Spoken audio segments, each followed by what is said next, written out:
क्या हाल चाल है बच्चों। चलिए चालू करते हैं आज की क्लास। पिछली क्लास में हमने किया था ओरिएंटेशन, जिसमें अलग अलग एरोमेटिक कंपाउंड्स थे और उसमें हमें ये पता करना था कि बाहर से आने वाला इलेक्ट्रोफाइल किस जगह पर लगेगा। यही था ना भाई। तो बहुत सारे क्वेश्चंस हमने उसमें समझ भी लिए थे और काफ़ी कुछ होमवर्क में भी थे। याद करो, शुरुआत में कुछ कंपाउंड्स ऐसे भी मैंने दिए हैं जिनमें अल्फा और बीटा पोजीशन पर आपको पता करना है कौन सी ज़्यादा रिएक्टिव पोजीशंस हैं। तो मैं डिस्कशन से स्टार्ट करूंगा आज की क्लास। तो चलें स्टार्ट कर रहे हैं, ठीक है भाई लोग, आइए। तो ये है होमवर्क डिस्कशन, ठीक है, होमवर्क डिस्कशन। सारे लोग ध्यान से देखें मेरे भाई। 1 2 हमने क्लास में कर लिया था। थर्ड क्वेश्चन ये था, अगर आप ध्यान से देखें, ए वाला, और इसमें ये अल्फा पोजीशन था, ये बीटा पोजीशन था। तो मैं आपको बता दूं, यहां कंक्लूजन निकलता है that alpha is more reactive than beta. ये ध्यान से सुने, ये आपने अगर इसे पूरे तमीज से और तरीके से किया होगा तो आपका आंसर आएगा alpha is more reactive than beta. ध्यान से देखिए, ये आया हमारा कंक्लूजन। अब आपको इसके लिए करना क्या था, एट अल्फा इलेक्ट्रोफाइल अटैक कराना था, फिर एट बीटा उस पर इलेक्ट्रोफाइल अटैक कराना था। तो आपने एक्चुअली कंपेयर किया होगा किसे, वो मैं बता दे रहा हूं, थोड़ा सा मैं आपकी हेल्प कर दे रहा हूं। स्टेबिलिटी ऑर्डर, आपने एक बार अटैक कराया अल्फा पर इलेक्ट्रोफाइल और ये आया आपका कैटायन, और एक बार आपने अटैक कराया बीटा पर और ये आया कैटायन। सही मायने में आप अगर पाएंगे तो आप देखेंगे ये ज्यादा स्टेबल है, and because of this stability order of cation आपको अल्फा ज्यादा रिएक्टिव मिला है बीटा से। ये समझने वाली बात होगी। अब आप कहोगे कैसे, तो मेरे भाई आप आरएस भी काउंट कर सकते हैं। ये प्लस चार्ज 1 2 3 आरएस बनाएगा, जबकि ये प्लस चार्ज 2, एक ये खुद है और एक ये ए के साथ रेजोनेंस कर लेगा। यहां पर कई लोग के तर्क उल्टे आते हैं, sir loan cation lone pair के बगल में, इसका सपना पूरा हो रहा है, ये बहुत स्टेबल है। ध्यान से, इस कैटायन को इसके लोन पेयर अवेलेबल हैं, लेकिन इस लोन पेयर में कुछ लोन पेयर की डेंसिटी इधर रेजोनेंस कर रही है और थोड़ा ही अवेलेबल है, ठीक है। जबकि यहां पर इस कैटायन की किस्मत में बॉन्ड पेयर भी हैं, लोन पेयर भी है। तुम्हें लगता है ये प्लस यहां है, यहां भी है और यहां भी है, तो ये लोन पेयर एंजॉय कर रहा है, इसलिए बिल्कुल टेंशन मत लीजिए इस बात को। ये cation bond pair lone pair दोनों एंजॉय कर रहा है, जबकि ये वाला कैटायन पार्शियल लोन पेयर का इन्वॉल्वमेंट से ही केवल स्टेबलाइज हो रहा है, तो ये कम स्टेबल है। बहुत क्लियर है, उसमें कोई कंफ्यूजन की जगह ही नहीं है, आप देख सकते हैं। तो मेरे भाई जैसा आपने देखा, इसके बाद फोर्थ वाला करते हैं। फोर्थ वाला कौन सा, नेप्थलीन वाला, fourth naphthalene. Okay, fourth naphthalene. Naphthalene बहुत इंटरेस्टिंग सेगमेंट है, नेप्थलीन बहुत इंटरेस्टिंग सेगमेंट है, मजा आएगा आपको देखना क्या है। मैं नेप्थलीन बना देता हूं एक बार, ये देखिए, और इसमें अल्फा पोजीशन तो ये 4 थी, याद है आपको, ये 4 थी अल्फा पोजीशंस और ये 4 थी बीटा पोजीशंस। तो मेरे भाई यहां जो कंक्लूजन निकल के आता है वो आता है, अगेन ध्यान से सुने, alpha is more reactive than beta. यहां पॉइंट्स को बहुत ध्यान से सुनना समझना होगा। अल्फा ज्यादा रिएक्टिव होता है देन बीटा, फंडा अपना वही है। अल्फा पर अटैक करा दो इलेक्ट्रोफाइल बीटा पर तो कैटायन स्टेबिलिटी आ जाएगा। तो मैं लिख रहा हूं, इट इज बिकॉज ऑफ, ठीक है, फॉलोइंग स्टेबिलिटी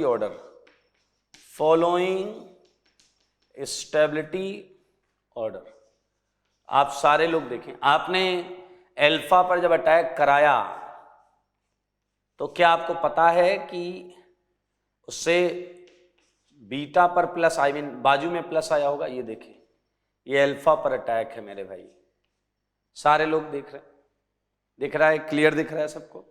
ये आपका ई है, ई। और जब आपने बीटा पर अटैक कराया ये, तो मेरे भाई आप सारे लोग देख सकते हैं ये आया, ये है आपका बीटा पर अटैक के टाइम, एंड यहां स्टेबिलिटी ऑर्डर ये आएगा। फिर आप सोच रहे होंगे ऐसे कैसे, तो मेरे भाई मैं आपको बता दूं, इसके 7 RS आएंगे, 7 RS रेजोनेटिंग स्ट्रक्चर्स, और इसके अगर आप करेंगे तो इसके 6 रेजोनेटिंग स्ट्रक्चर्स आएंगे, आप निकाल लीजिएगा 6 रेजोनेटिंग स्ट्रक्चर्स। तो ये भी बहुत आराम से, या एक और बात बोली जाती है, एक और बात बोली जाती है कि इसमें ज्यादा RS में बेंजीनॉइड अरेंजमेंट्स होंगे, प्लस यहां है तो भी बेंजीनॉइड अरेंजमेंट्स होंगे 2, ये यहां जाएगा तो भी होंगे, तो नंबर ऑफ RS से भी कर सकते हैं। And we also have one most important thing regarding naphthalene. Naphthalene से रिलेटेड एक और बहुत इंपॉर्टेंट चीज है, सारे लोग सुने, ये जो पॉइंट हमने अभी अभी लिखा है ये बहुत ज्यादा इंपॉर्टेंट वाले सेगमेंट्स में रहेंगी चीजें, ये वाली देखते रहें, इसे बिल्कुल भी इधर उधर ना होने दें, ठीक है मेरे भाई। अब मैं नैप्थलीन से रिलेटेड कुछ बताना चाहता हूं आपको, इस लाइन को 4 बार पढ़ लो सारे। नैप्थलीन में alpha is more reactive, alpha is more reactive, alpha is more reactive, मतलब बाहर से आने वाला अल्फा पर जल्दी लगेगा बीटा के कंपैरेटिवली, ठीक है। ये एक चीज है जो हम समझ रहे हैं यहां से, और हमने इसका रीजन देख लिया है। लेकिन इसे ऐसे भी समझें, इन नैप्थलीन, सारे लोग देखेंगे, इन नैप्थलीन इसी कंपाउंड में, जो बोल रहा हूं ध्यान से सुनिएगा, beta substituted, beta substituted naphthalene, अगर नैप्थलीन के बीटा पर कुछ लगा हो, कुछ लगा दिया जाए, Cl मिथाइल कुछ भी लगा दिया जाए, इज, ये देखें आप जरा, अल्फा सब्स्टिट्यूटेड नैप्थलीन, क्या ये आपको दिख रहा है क्लियर? देख लें आप, अल्फा सब्स्टिट्यूटेड नैप्थलीन, ठीक है। तो ये बहुत मैं क्लियर लिख देता हूं यार, ये ग्रेटर देन वेटर देन नहीं लगाता, नैप्थलीन थोड़ा सा करेक्ट करेंगे इसे, ठीक है। हाँ ध्यान से देखें, इन सब्स्टिट्यूटेड नैप्थलीन, सारे लोग देखें, स्टेबिलिटी ऑर्डर इज, ये है मेरे भाई ध्यान से देखने वाली चीज, लाख टके की चीज है, ध्यान से देखें। Beta substituted naphthalene is more stable then alpha substituted naphthalene. इसका क्या मतलब है, जरा ध्यान से देखें, इन दोनों चीज को समझने का प्रयास करना। मान लीजिए यहां पर आपके ई लगा हुआ है, और मान लीजिए यहां आपके ई लगा हुआ है, ठीक है। 2 बातें हैं, उन्हें मिक्स मत करना। पहली बात इसमें कि अभी कुछ नहीं लगा है, अभी जुड़ने की बारी है, अभी लगने की बारी है, बाहर से इलेक्ट्रोफाइल आएगा तो वो किस पोजीशन पर जल्दी लगना चाहेगा? तो आंसर है अल्फा पर जल्दी लगना चाहेगा, क्योंकि अल्फा पर बनने वाला केटायन ज्यादा स्टेबल है, केटायन ज्यादा स्टेबल है। तो ये वाली पोजीशन रेट से रिलेटेड है, रिएक्टिविटी से रिलेटेड है। Alpha is more reactive site than beta, लेकिन बीटा पर अगर कुछ लग गया तो वहां से बनने वाला प्रोडक्ट ज्यादा स्टेबल बनेगा। एक मिनट, वहां प्रोडक्ट की स्टेबिलिटी की बात हो रही है, यहां इंटरमीडिएट कैटायन की स्टेबिलिटी की बात हो रही है। यहां हम रेट ऑफ साइट, किस साइट पे जल्दी अटैक करेगा, तो वो अल्फा है। वंस अगर अल्फा पर लगा दें और बीटा पर लगा दें, लगाने के बाद बने हुए प्रोडक्ट की स्टेबिलिटी को चेक करें तो हमें पता चलता है बीटा इज मोर स्टेबल। क्यों, आप जरूर जानना चाहेंगे आखिर ऐसा क्यों है। आइए बताते हैं। मेरे भाई जरा अल्फा को देखें, look at these two H, because यही वो हाइड्रोजन है जिन्होंने E को घेरा हुआ है। मेरे भाई समझदार के लिए काफी सारा, और आपको तो बताना पड़ता है दोबारा, ध्यान से देखें। मेरे भाई ऐसा लगता है आपको कि ये जो H है और ये जो E है, मैं यहां E बनाने जा रहा हूं,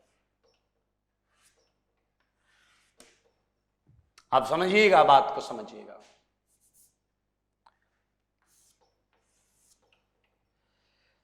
आप समझें थोड़ा सा तो आपको फील होगा, एहसास होगा इस बात का कि बीटा के केस में इंटरन्यूक्लियर डिस्टेंस ये ज्यादा आएगी। बीटा के केस में जो डिस्टेंस है, let's call it y, and look at this, and it is x. So what we just get it is y greater than x. y greater than x. अब आप कहोगे सर ये तो दिन दहाड़े आप हमारी आंख में धूल झोंक रहे हो। मैंने कहा क्यों? कह रहा है इन दोनों के बीच में कोई एटम नहीं है, इन दोनों के बीच में कोई एटम नहीं है, जबकि इन दोनों के बीच में एक एटम है। इन्हें दूर होना चाहिए, इन्हें पास होना चाहिए। आप उल्टा बता रहे हैं, आप गलत सोच रहे हैं। मैं आपको बताता हूं आप कैसे गलत सोच रहे हैं। अल्फा में ये सिचुएशन है, अगर आप फिंगर देख पा रहे हैं, अल्फा में ये सिचुएशन है, बीच में कोई है भी, लो मैंने बीच में एक थंब लगा दिया है, देख सकते हैं, ठीक है। ये अल्फा की सिचुएशन है। बीटा की सिचुएशन में बीच वाली चीज तो गायब होती है, लेकिन ये पैरेलल चीजें पैरेलल नहीं रहती। लुक एट दिस, क्या आपने देखा? अल्फा में they are parallel, that's why उनके बीच की डिस्टेंस कम हो जाती है। Whereas in beta they are like this. देखो देखो मेरी तरफ क्या देख रहे हो, मेरी तरफ क्या देख रहे हो? E ऊपर H उधर, इसलिए इसकी डिस्टेंस ज्यादा है, इसकी कम है, यही बताना चाह रहा हूं। और यहां पर देखें बीटा में वो वाली, ये तो क्या है आपका, this is Y, this is Y, this is X, this is Y, तो मेरे भाई यहां रिपल्सन ज्यादा है। और अब आप कहोगे सर तो हम क्या बनाएं, हम अल्फा बनाएं या बीटा बनाएं?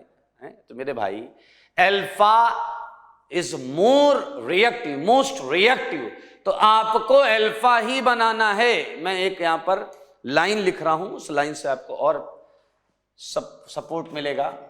अल्फा इज मोर रिएक्टिव, बोले तो केसीपी प्रोडक्ट मिलेगा, यहां से केसीपी प्रोडक्ट मिलेगा। अल्फा इज मोर रिएक्टिव, सही है। Where as beta substituted product, बताइए क्या हो जाएगा, इज टीसीपी। जब तक आपको कुछ बताया ना जाए, आप ज्यादा रिएक्टिव साइड से रिएक्शन कराते रहिएगा, अल्फा से रिएक्शन कराते रहिएगा। देख लें नैप्थलीन के बारे में काफी इंटरेस्टिंग पॉइंट्स थे यहाँ पे, तो आपको क्या कराना है, अल्फा से रिएक्शन करानी है। फिफ्थ में मेरे भाई आएगा अगेन, फिफ्थ में उल्टा आ जाएगा, beta greater than alpha. Fifth में आ जाएगा बीटा ग्रेटर देन अल्फा। मैं फिफ्थ का आंसर लिख दे रहा हूं। फिफ्थ का आंसर है फॉर इंडोल, ये कंपाउंड का नाम बोल रहा हूं मैं, टेंशन मत लेना। इट वॉज अल्फा, देखिए नीचे वाला अल्फा था और ये वाला बीटा था। तो आंसर, फाइनल आंसर जो था वो आपका था beta is more reactive than alpha.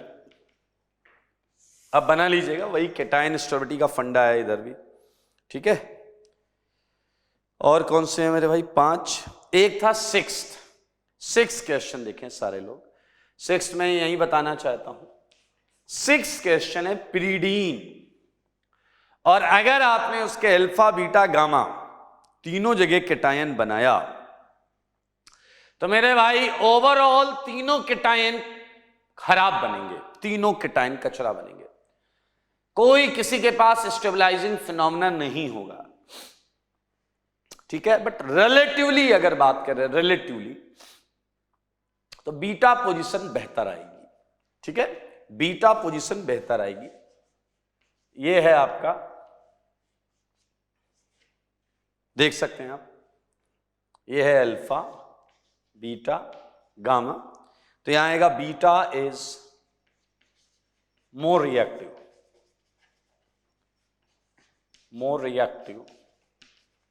Then alpha and gamma. अच्छा, इसका बहुत सिंपल सा एक्सप्लेनेशन भी है। जब तुमने अल्फा पर अटैक कराया इलेक्ट्रोफाइल, या जब तुमने गामा पर अटैक कराया इलेक्ट्रोफाइल, आप साफ साफ पाओगे कि वो प्लस चार्ज जो बना है केटायन वो नाइट्रोजन पर जा रहा है। अल्फा और गामा में वो नाइट्रोजन पर जा रहा है, जिसकी वजह से वो बहुत खराब साइट है, तो इसकी रिलेटिवली रिएक्टिव साइट बीटा होगी। ओके, तो 6 के बाद मैं ये हटा देता हूं, ठीक है, ताकि हम क्या करें, आगे के क्वेश्चंस कर लें। हटा रहा हूं मैं।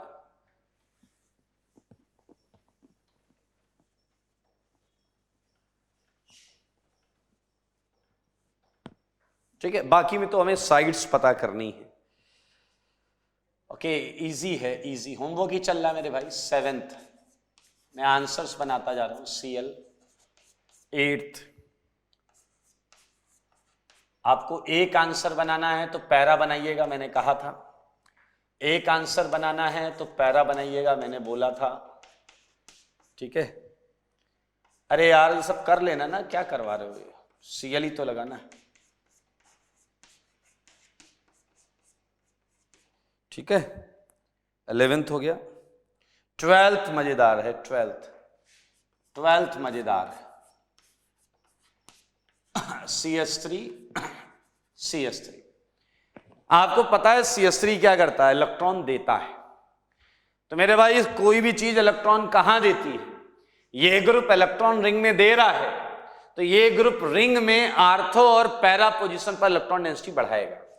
तो इसके लिए आर्थो पोजीशन ये हो गई, देखो मैं इसके लिए लिख रहा हूं O, इसके लिए लिख रहा हूं O, इसके लिए P, और इस वाले मिथाइल का भी ये भी आर्थो और पैरा पर देगा, तो इसका ये हो गया आर्थो, इसका हो गया आर्थो, और इसका क्या हो गया? पैरा। मेरे भाई सबसे सुंदर केस है, क्योंकि एक ही साइट पर दो ग्रुप इलेक्ट्रॉन डेंसिटी दे रहे हैं। लुक एट 12th, और वहीं 13th देख सकते हो आप। 13th में ये अपने आर्थो पर दे रहा है और ये अपने आर्थो पर दे रहा है। क्या आप समझ पा रहे हो? तो किसी एक साइट पर ज्यादा इलेक्ट्रॉन डेंसिटी किस केस में मिल रही है? ऑब्वियसली इट इज इन 12 में मिल रही है। मेरे भाई अब एक बात जरा सुनना, दो ग्रुप्स के बीच में तभी लगाएंगे जब और कोई ऑप्शन ना हो। जैसे आप देख पा रहे हैं, एक ऑप्शन ये है, एक ये है और एक ये है। तो मेरे भाई मेरा जो आंसर आएगा वो यहां या यहां में से कोई एक, ये मेजर हो गया, मेजर। अगर यहां नहीं लगा होता, यहां नहीं लगा पाते किसी वजह से, ऑलरेडी कुछ लगा होता, तो फिर हम यहां पर लगाते, उसके बाद यहां पर लगाते, ठीक है। दो ग्रुप के बीच में क्राउडिंग फैक्टर की वजह से उसका यील्ड या परसेंटेज कम रहता है। एंड 13th में आप देख सकते हैं सारी पोजीशन आइडेंटिकल है, कहीं भी लगा लो बात बराबर है, कहीं भी लगा लो बात बराबर है भाई। अगर अभी रेट की भी बात करनी थी अपने को, कहां से कहां तक करनी थी बताइए? एक और कर लेते हैं। 14th में भी पैरा आ जाएगा, सही है, Cl 15th में मेटा आएगा, लेकिन 15th में डीएक्टिवेटिंग है भाई साहब, मेटा आएगा। नाउ लुक एट, हमें रेट कंपेयर करना था।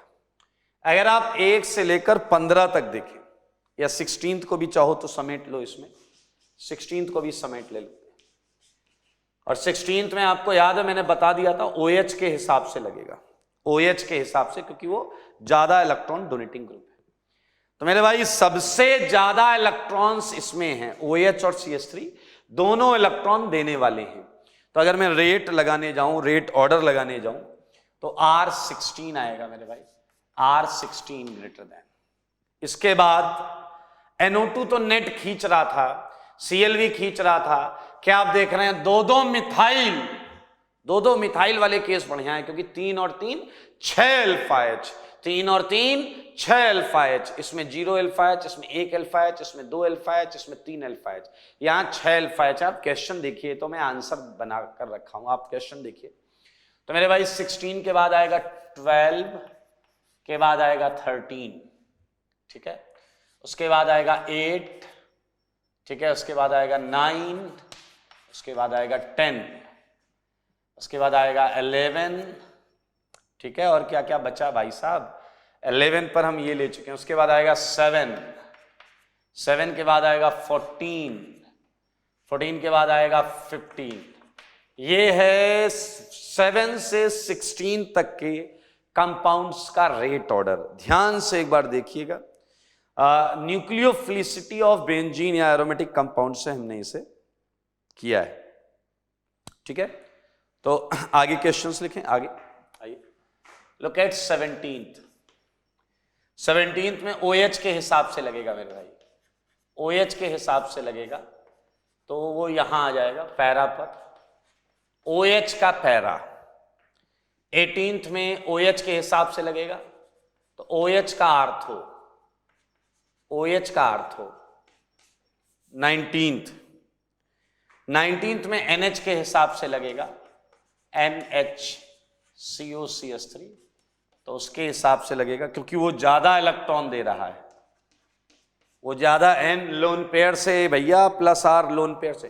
20th बड़े वाले से दूर रहो रिपल्सन की वजह से, वैसे भी ये ज्यादा दे रहा है, वैसे भी ये हाइपर कंजुगेशन से ज्यादा इलेक्ट्रॉन दे रहा है, तो इसका अर्थ हो लगेगा। नाउ 21, OH दे रहा है, NO2 ले रहा है, इसलिए मेरे भाई सीधा सीधा आप देखेंगे OH के हिसाब से आप लगा दीजिए, OH के हिसाब से आप लगा दीजिए।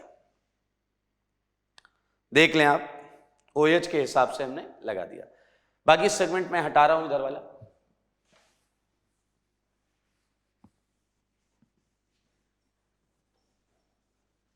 बहुत आसान सेगमेंट है यार ये वाला।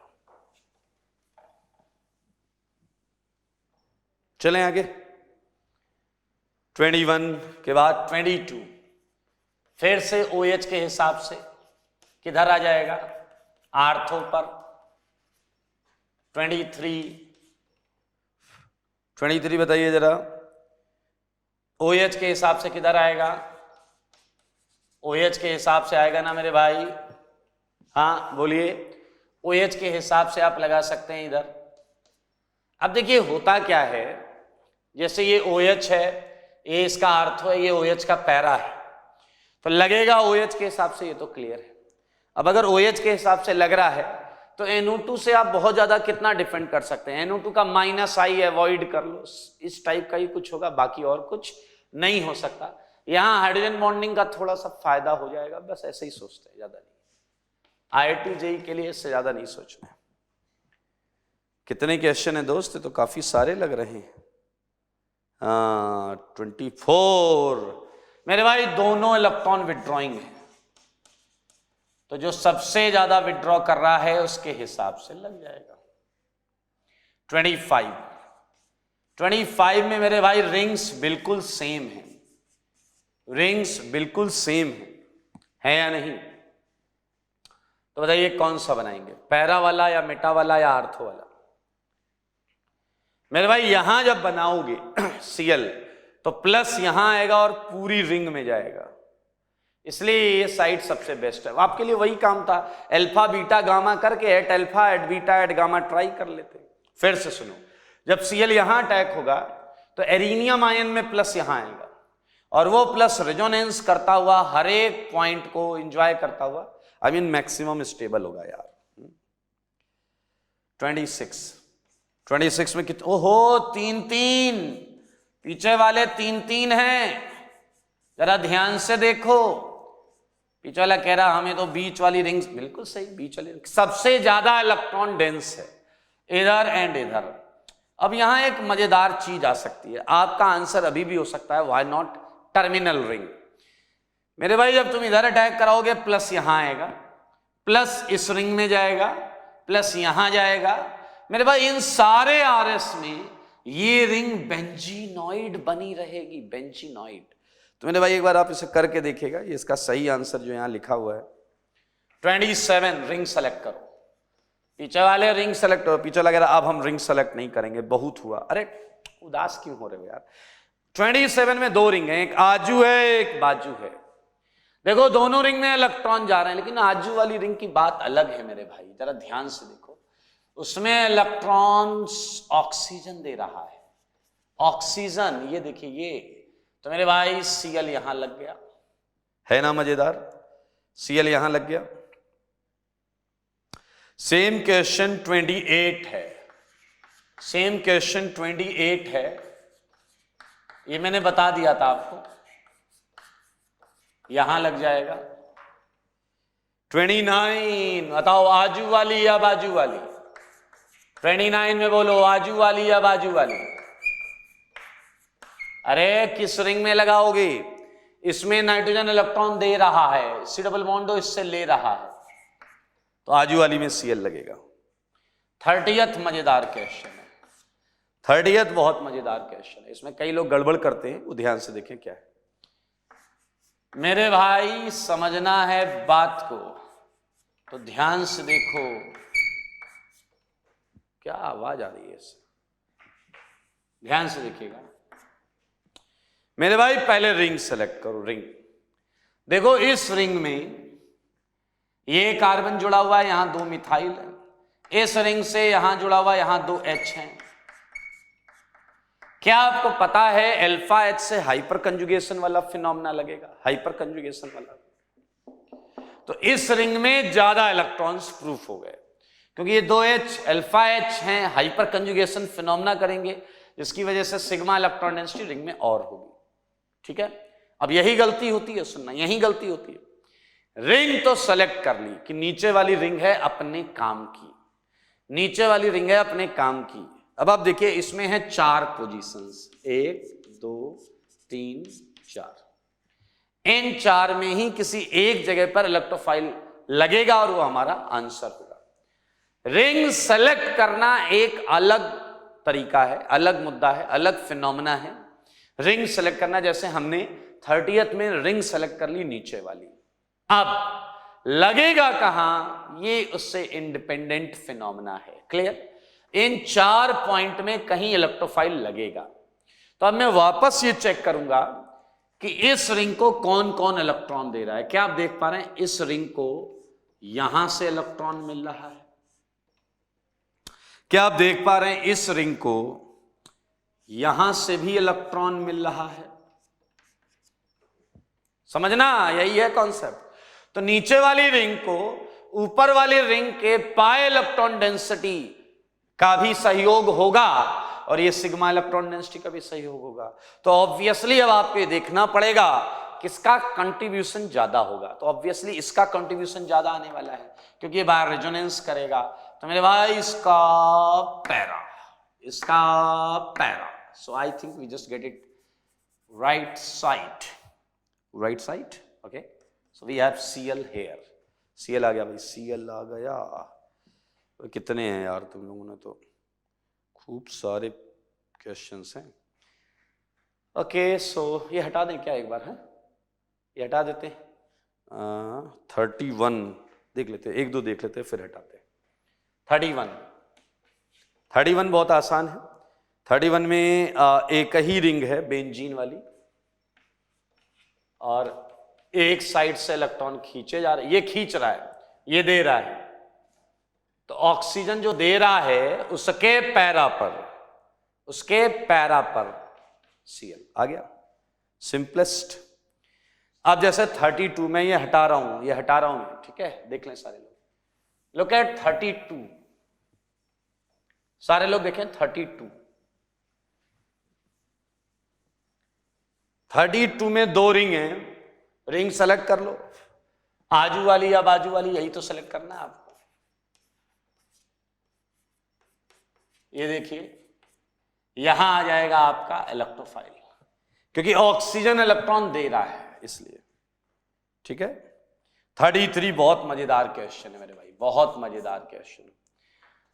रिंग सेलेक्ट करो, आजू वाली या बाजू वाली, जल्दी से बोलो, रिंग सेलेक्ट, आजू वाली या बाजू वाली। मेरे भाई आप ध्यान से देखते हो तो आपको रिंग सिलेक्शन में दिखता है, देखो इधर डबल बॉन्ड हो जुड़ा है इस रिंग से, तो आपके तो इधर भी डबल बॉन्ड हो जुड़ा है, ठीक है।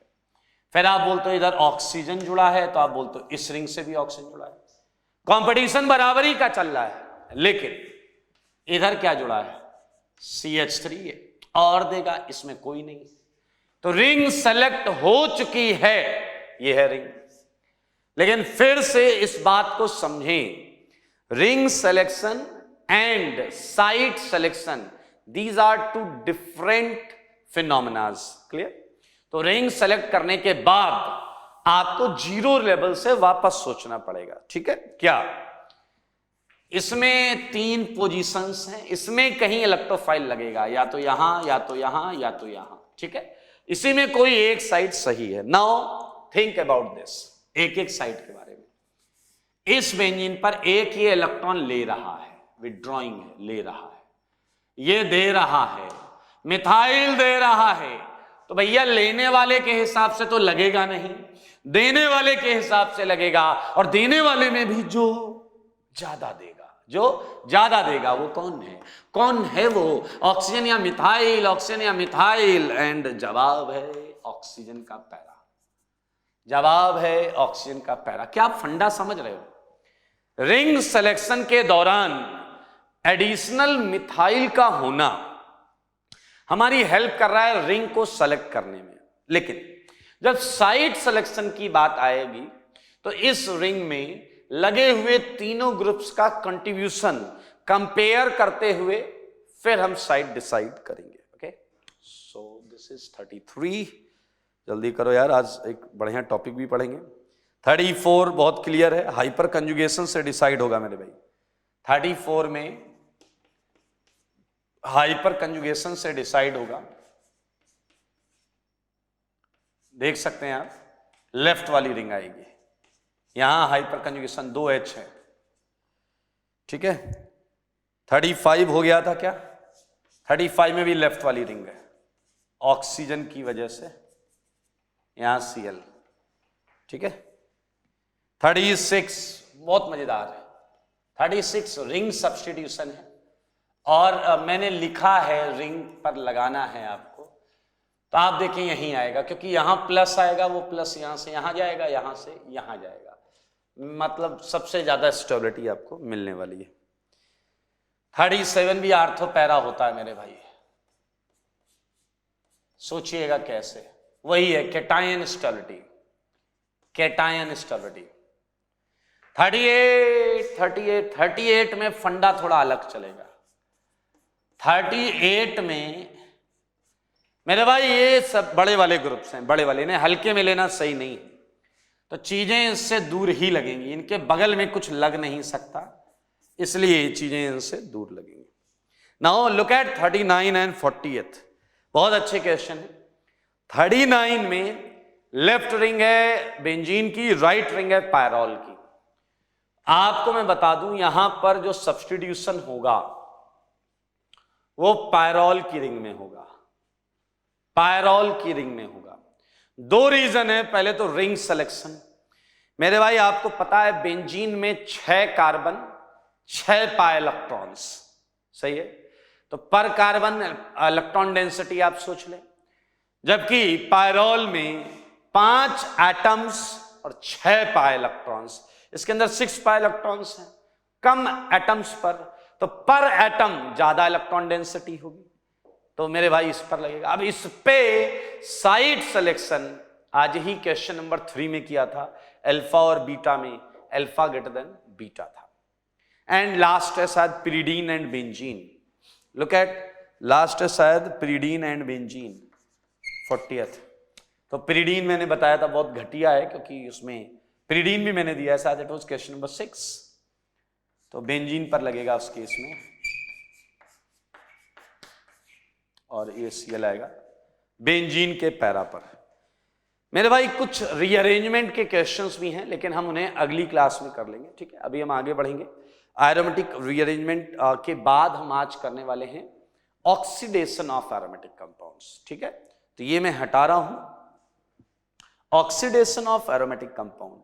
आपने इससे पहले भी ऑक्सीडेशन पढ़ा हुआ है, पढ़ा है ना मेरे भाई। एरोमेटिक कंपाउंड के ऑक्सीडेशन को ध्यान से सुनने और समझने की जरूरत है। ओके, ये कंपाउंड्स एरोमेटिक होते हैं, स्टेबल होते हैं, तो अक्सर इन्हें ऑक्सीडाइज करने के लिए हमें ड्रास्टिक कंडीशन का प्रयोग करना पड़ जाता है, हाई टेम्परेचर लेना पड़ जाता है। और हमने पहले भी पढ़ा है, जहां ड्रास्टिक कंडीशंस या हाई टेम्परेचर रिक्वायर्ड होता है, वहां बेहतर होता है कि हम प्रोडक्ट किस टाइप की आ रही है या पैटर्न ऑफ प्रोडक्ट क्या है उस पर हम फोकस करें, ठीक है। तो वो ज्यादा सही रहता है। तो मैं अभी आपको एरोमेटिक कंपाउंड का ऑक्सीडेशन बताने जा रहा हूं, ठीक है। तो इसमें आप रीजेंट, कौन सा रीजेंट किस टाइप की प्रोडक्ट दे रहा है उस पर आपको ज्यादा फोकस करना है, ठीक है। हम क्योंकि हाई टेम्परेचर रिएक्शंस हैं तो इनकी मैकेनिज्म पर बहुत ज्यादा फोकस नहीं करेंगे। चलें, आइए, सो लेट्स स्टार्ट इट। हम स्टार्ट करने जा रहे हैं जनाब ऑक्सीडेशन ऑफ एरोमेटिक कंपाउंड्स, ठीक है। Oxidation of aromatic compounds.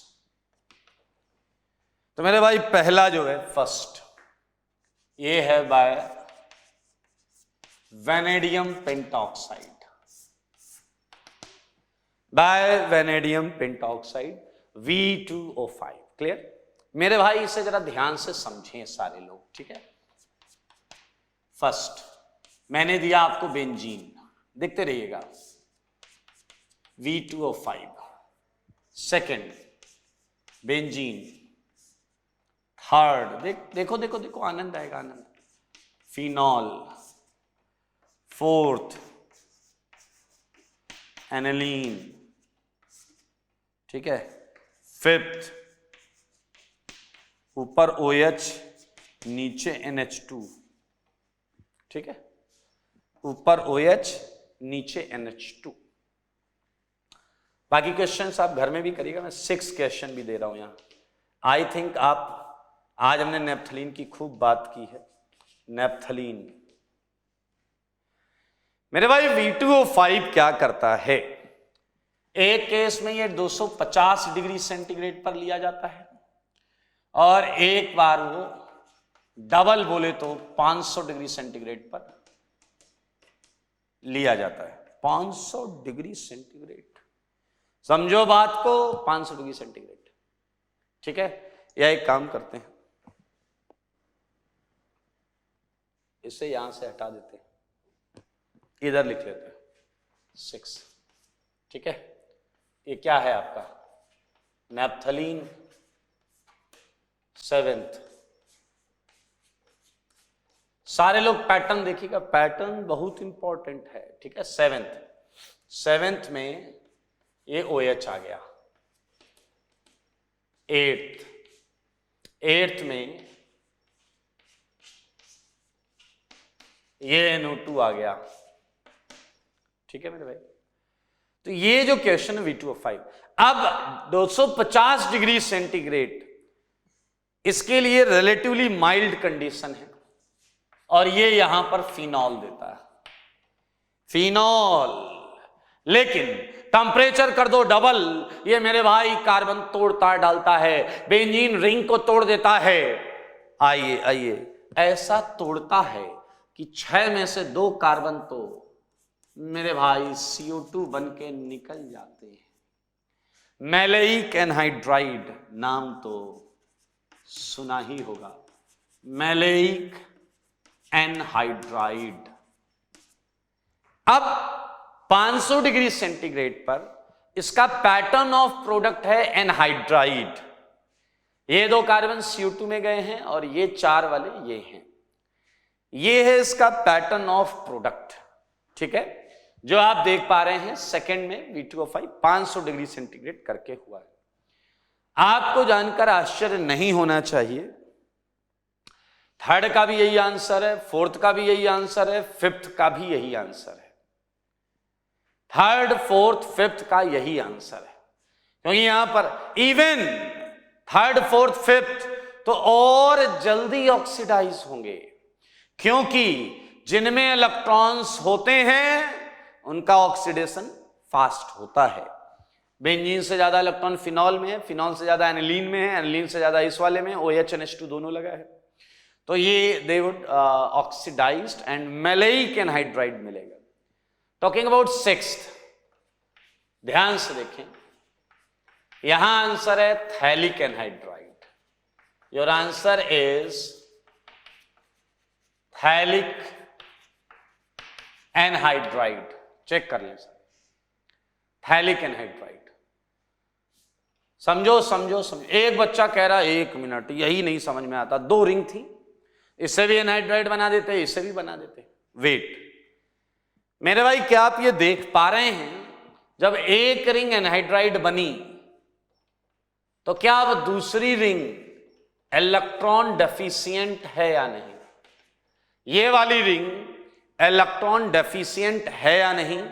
और मेरे भाई इलेक्ट्रॉन डेफिशिएंट होने की वजह से वो ऑक्सीडेशन फिनोमेना से बच गया, ऑक्सीडाइज होने से बच गया। तो आप देख सकते हैं आपके सामने ये है यहां पर, ठीक है, पक्का। सेवेंथ पहले तो रिंग सेलेक्ट करो, रिंग ये आजू वाली या बाजू वाली? मेरे भाई I think you have answer, same answer आएगा, बाजू वाली रिंग जाएगी, क्योंकि इस रिंग में ज्यादा इलेक्ट्रॉन है। मेरे भाई बताओ एट्थ का जवाब दो, एट्थ का जवाब दो। कौन सी रिंग सेलेक्ट करो पहले, आजू वाली में ज्यादा इलेक्ट्रॉन है या बाजू वाली में जिसमें होंगे ज्यादा इलेक्ट्रॉन? वो निपट जाएगा, वो ऑक्सीडाइज हो जाएगा। तो मेरे भाई आई थिंक आप निपटा दोगे इस बार आजू वाली रिंग को। ये रिंग ऑक्सीडाइज होगी क्योंकि NO2 की वजह से इसमें इलेक्ट्रॉन्स कम थे, तो ये रिंग बच गई, दूसरी वाली ऑक्सीडाइज। पलट के लिख दिया मैंने, ठीक है। ये है आपका oxidation bye vanadium pentoxide V2O5। V2O5 ज्यादा नहीं, 4 टाइप के ऑक्सीडेशन है, वही करने हैं। तो हटा दूं क्या? बोलो तो हटा दें, जैसा आप बोले हैं, ठीक। आगे बढ़ेंगे बेटे, अगला रीजेंट लेके आते हैं, अगला नया वाला रीजेंट, ठीक है। तो एक काम करेंगे,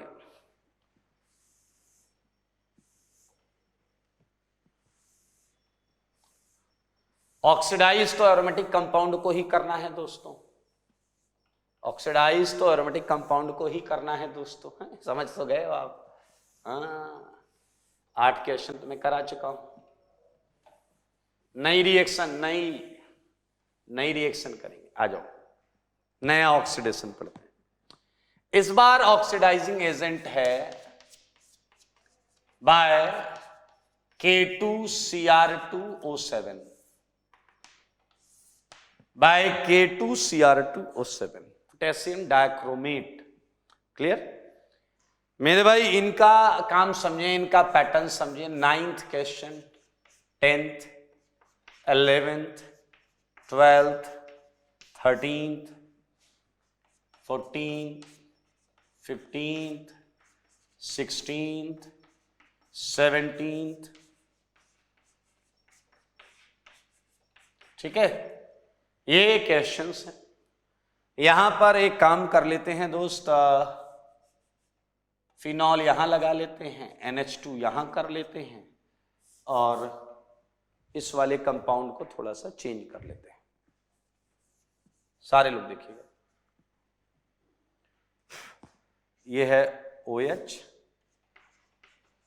12th क्वेश्चन है हमारा OH। सारे लोग देखिए, ये है K2Cr2O7। हमने जो पहले भी ऑक्सीडेशन पढ़ा हुआ है, उस ऑक्सीडेशन में मैंने आपको ये बोला था कौन किसे कहां तक ले जाएगा, यानी कि कौन माइल्ड है कौन सा स्ट्रांग है, ये हमें अपने दिमाग में रखना पड़ेगा। आइए मेरे भाई, K2Cr2O7 इतना रिएक्टिव नहीं होता, K2Cr2O7 इतना रिएक्टिव नहीं होता कि वो बेंजीन को ऑक्सीडाइज करे। वो बेंजीन को एंटरटेन नहीं करता, वो बेंजीन को एंटरटेन नहीं करता। उसमें इलेक्ट्रॉन डेंसिटी और होनी चाहिए, लाइक इन फिनॉल। मेरे भाई ये फिनॉल को ऑक्सीडाइज कर देता है।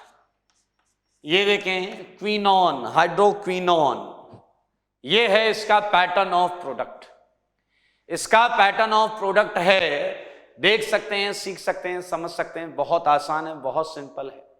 देख लीजिए सारे लोग, ये 10th, वहां क्या था, एनहाइड्राइड, ऊपर डबल बॉन्ड और नीचे डबल बॉन्ड हो, बीच में उनके O था, एनहाइड्राइड ग्रुप था। ये है आपका क्विनॉन, आप देख सकते हैं। तो क्या आप समझ रहे हैं 11th 12th 13th बिल्कुल सेम आंसर आएगा, बिल्कुल सेम आंसर, पूछ नहीं रहा हूं, बता रहा हूं, बिल्कुल सेम आंसर आएगा। और इवन नीचे वाली रिएक्शन फास्ट होंगी क्योंकि इन कंपाउंड्स में इलेक्ट्रॉन डेंसिटी है। यहां कोई कंपटीशन नहीं है कि आप किस रिंग को कर रहे हो, तो किसी एक रिंग को हमने ऑक्सीडाइज कर दिया। फिर से वही प्रश्न, दूसरी वाली को क्यों नहीं किया?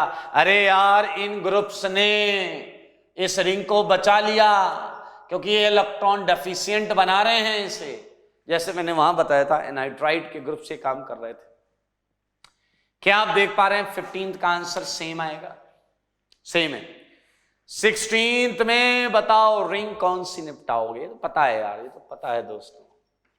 हाँ, आजू वाली या बाजू वाली? जवाब मिला आजू वाली, क्योंकि NO2 ने बचा लिया है इस रिंग को, बचा लिया मेरे भाई।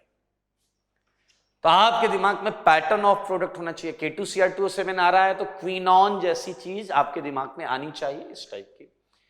मेरे भाई ये है एंथ्रासीन, और इतनी बार हमने एंथ्रासीन को पढ़ा है, आपको पता होना चाहिए इसकी 9-10 पोजीशन बहुत रिएक्टिव होती है। This is your 9-10 position. तो ये क्विनॉन बना है बीचों बीच, ये बना है क्विनॉन बीचों बीच।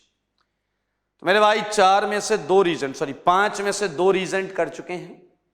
तो अब मैं इसे हटाऊंगा और मैं आपको बताऊंगा नेक्स्ट रीजेंट, जो कि एक्चुअली बहुत इंपॉर्टेंट है और अभी तक आप कभी ना कभी कहीं ना कहीं उससे मिल भी चुके होंगे। तो इसलिए मैं इसे हटाऊंगा और अगला रीजेंट लेकर आ रहे हैं। ठीक है, ये सब लिखा रहने, हटा देते, सब हटा देते दोस्त, सब हटा देते।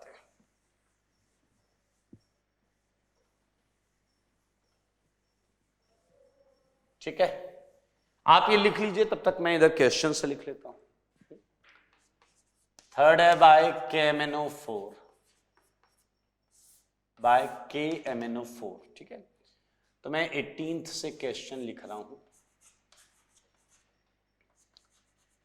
CH3 KMnO4, ठीक है, 19th।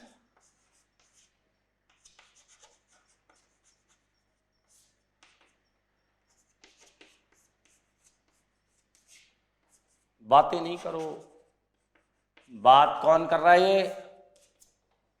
हाँ, बात नहीं करना है, चुपचाप चुपचाप क्या करना है बताइए? पीछे लगा रहा, चुपचाप बातें करनी है। नहीं, बातें नहीं करनी यार, गलत बात। क्वेश्चन करिए,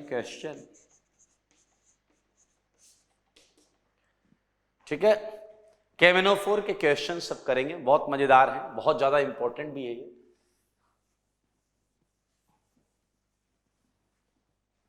ठीक है, अभी मैं बताता हूं इसका पैटर्न क्या है। इसके पैटर्न के लिए थोड़ा सा वेट कर ले, मैं कुछ क्वेश्चंस लिखना चाह रहा हूं तो वो लिख देता हूं पहले।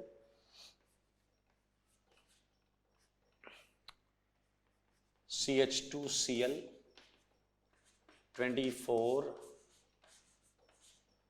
CHO 25, बहुत सारे लिखे जा सकते हैं, कब तक लिखूंगा यार। CH double bond CH2 26,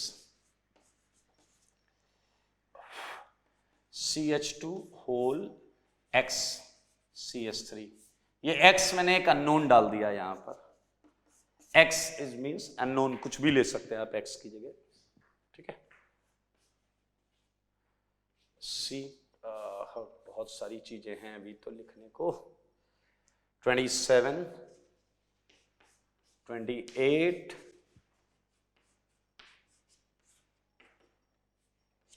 28 29 30।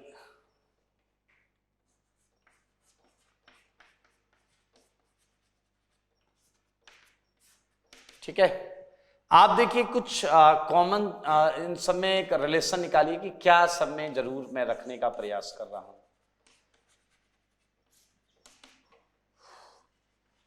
देखो देखो सारे देखो,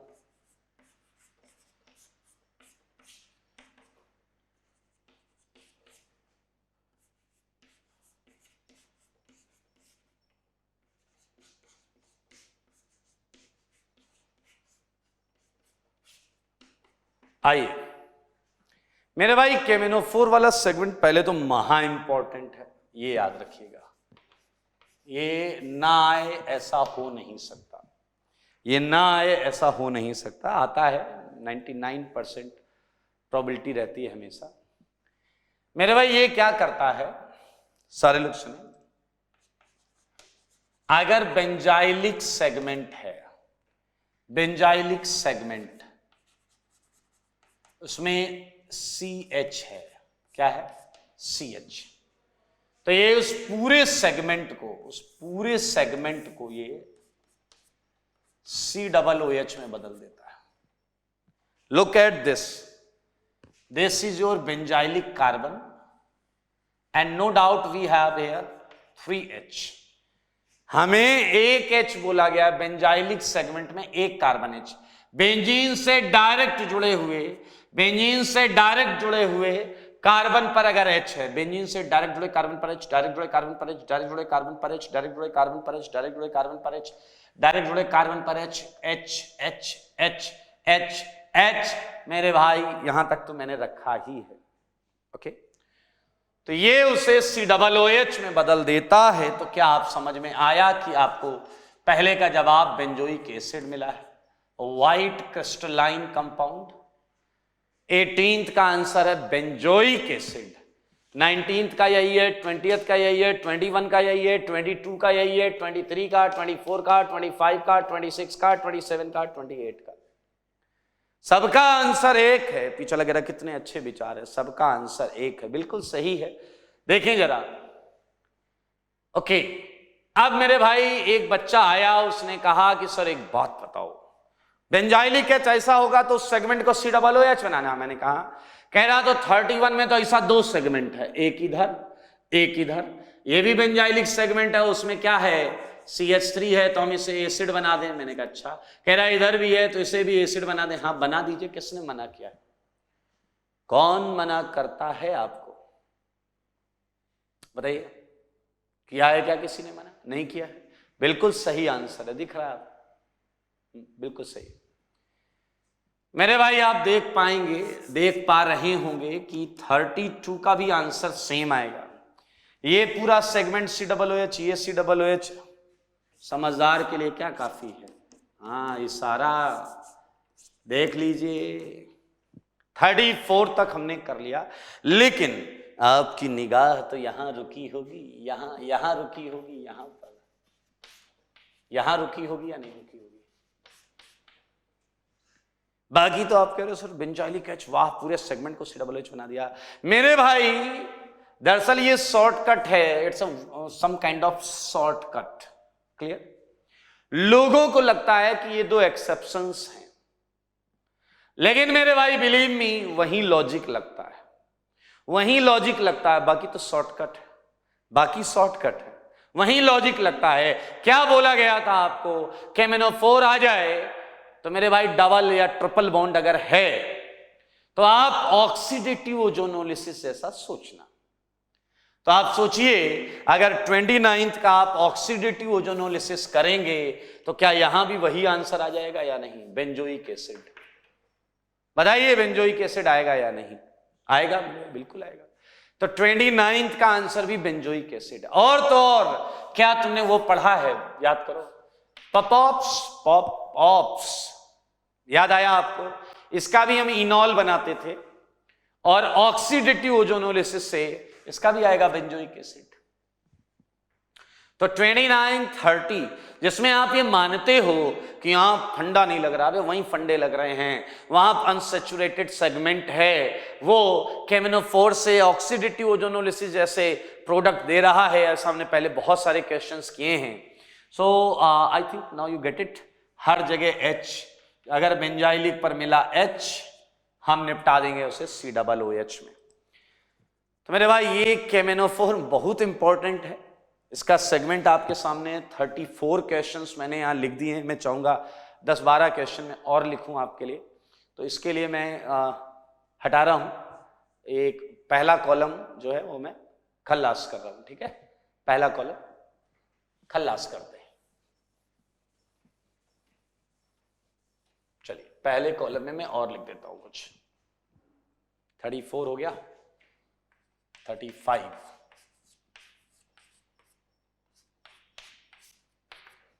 कर लीजिएगा घर में, तो प्रैक्टिस के लिए दे रहा हूं।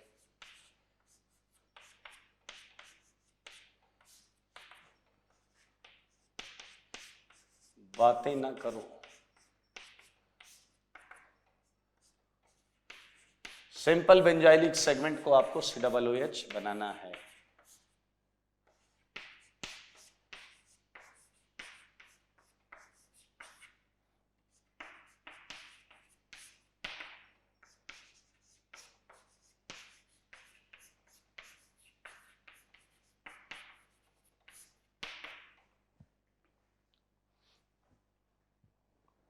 एक कॉलम और ले रहा हूं यार।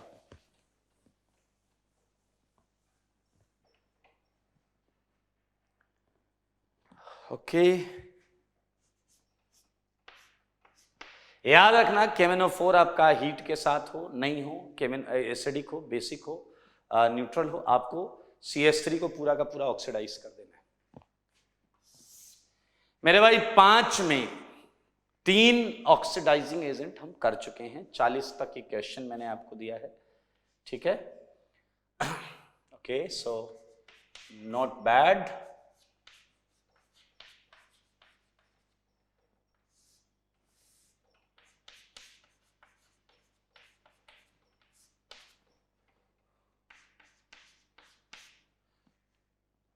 थर्ड कॉलम भी हटा ही देता हूं दोस्त। हाँ, क्या रखा है भाई साहब जीवन में, हटा देते हैं इसे।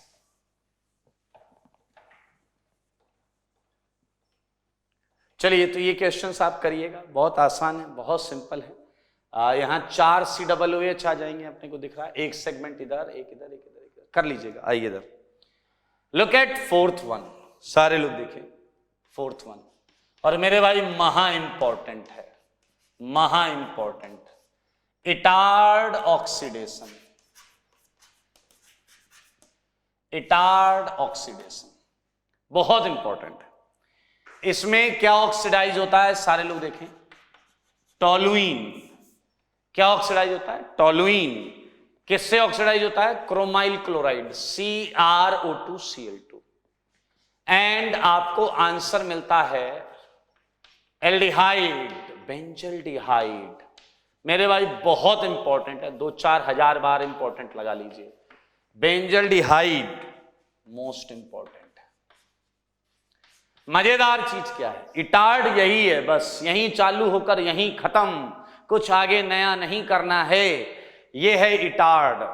मेरे भाई कुछ बातें हैं जो यहां बहुत ज्यादा क्लियर नहीं लिखी जाती। कहीं ना कहीं ऐसा माना जाता है कि फर्स्ट स्टेप के बाद हाइड्रोलिसिस की जाती है।